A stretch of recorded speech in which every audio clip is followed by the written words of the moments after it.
You've probably heard that true love waits. Waits for what? Dessert? We're going to talk about that today on Love Ed with Julie and MJ. We're going to talk about dessert! You know what we're talking about. Well, I know my favorite dessert is anything chocolate. We're talking about sex. Your favorite dessert is sex? I've been married to this girl for 20 plus years and I did not know this. True love waits for sex. Yep. Well, it's certainly supposed to, but two cultural phenomena make this extremely difficult. Number one, the hyper-sexualization of our culture. And I mean, forget about teens. Even children are encouraged to dress sexy and act accordingly, and they are. Many of you probably experienced this growing up and just seeing in the cartoons and in the toys, in the books that you read, just more and more sexualization of children's stories and things going on in children's world. And so these little minds are trying to understand these really adult concepts and acting out on them, dating at younger ages, having sexual experiences at younger and younger ages. And if you don't believe me, you could think, well, that's just kids are always kids. They're always doing that, getting a little boyfriend. But just Google it, the hypersexualization of children, and you'll see lots of articles from reputable studies and magazines talking about this trend. Well, and number two, at the same time that we're awakening the romantic and sexual passions in children at younger and younger and younger ages, we are also pushing marriage farther and farther and farther back on the timeline of when will it happen. In fact, the average age of marriage now for women is, do you know what it is? Yes. It's 27. I'm asking them. Oh, do you know? It's 27. 27, were you for listening? women and 29 for men. And that's the average. So that means we all know lots of people that are even past that age, many years past that age before they're getting married. And a lot of this is because our culture, the way it even talks about marriage, the way it presents marriage, is to intentionally push marriage further and further back. Yeah, so many young adults are saying today, I don't want to get married until I have a chance to travel, or I don't want to get married until I have a chance to do this or that.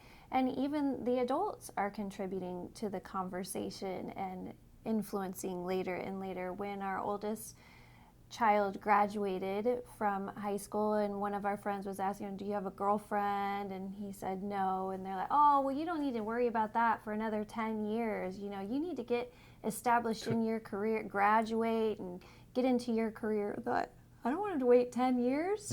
No. Think about it this way. If I say you can have a cookie as soon as you eat your green beans, sure. Thank you. One or two of you are going to try to finagle a way of getting to the cookie without the green beans. But most of you are going to be like, okay, I get the program. Eat the green beans, get the cookie.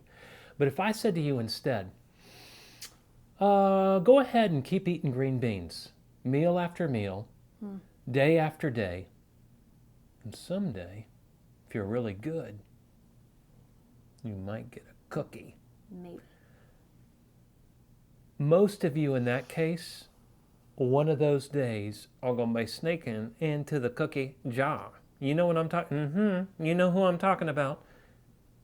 You can see that's what's happening in our culture.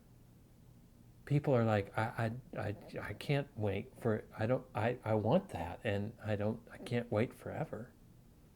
So it's starting younger, waiting longer. And it was a challenge for us 20 years ago, and today it's even harder. But it's not hopeless. Indeed it is not. But for starters, I think we have to change the way we think about chastity before marriage, because our thoughts impact our feelings. That said, I believe the waiting for sex is the wrong paradigm, because it's not empowering. Think about all the things you wait for: waiting in traffic, waiting for food at a restaurant, waiting for that call, whether it's from an employer, or I'm hoping she'll call me back. Waiting is always something negative, and waiting is also always something that's imposed on us by outside forces. So instead of seeing sex as something you're waiting for, let's think about sex as something you're saving for marriage. Think about saving. That's much more positive. That is a choice that you make. Hey, I have this money, but I'm saving it. And you know what? I'm going to save even more money over time, and I'm saving all this because I want something greater in the future. Would you like something greater in the future? Then we're encouraging you to save your sexual nature, save your sexuality for the marriage relationship. Can you see how that's more empowering?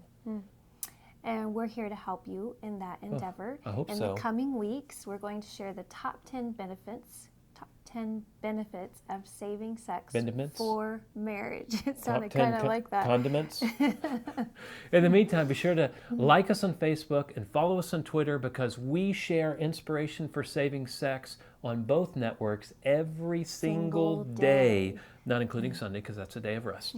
And you'll find links below to both Twitter and Facebook. And we'll see you next week on Love Ad with Julie and MJ. It's good I pointed.